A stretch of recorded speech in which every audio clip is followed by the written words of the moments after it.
Hello friends, Om Sairam. आज एक भन्नाट अशी डिश तुमच्यासाठी मी घेऊन आलेली आहे. अब दूध फाटलं, टेन्शन नका घेऊ. एक छान अशी रेसिपी मी आज तुमच्यासोबत शेअर करणार आहे आणि अगदी अचूक प्रमाणात 101% खात्रीने सांगते, तुमची रेसिपी बिघडूच शकत नाही. इतकी चविष्ट होणार आहे. चला तर मग.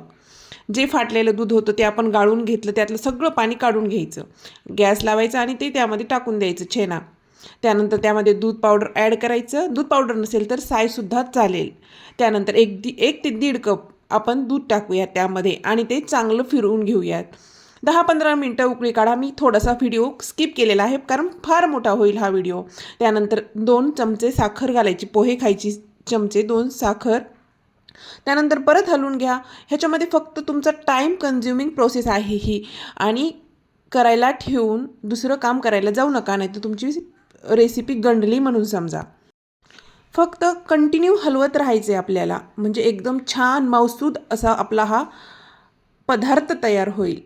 छान 15 ते 20 मिनिटं लागतात आणि सगळं पाणी आटू द्यायचे, छान होऊ द्यायचे. नंतर त्यात बदाम टाकले. एका डिशला ग्रीस करायचे, त्यामध्ये ही मिश्रण टाकून घ्यायचे आणि त्यावर बदामाने गार्निश करून घ्यायचे. चला तर तुम्हाला वाटत असेल काय हे कलाकंद आहे. नक्की ट्राय करा आणि मला नक्की सांगा आणि सबस्क्राईब करायला विसरू नका. तुमचं एक सबस्क्राईब करणं माझ्यासाठी खूप महत्त्वाचं आहे. चलो बाय. कालच्या व्हिडिओला प्रतिसादासाठी थँक्यू.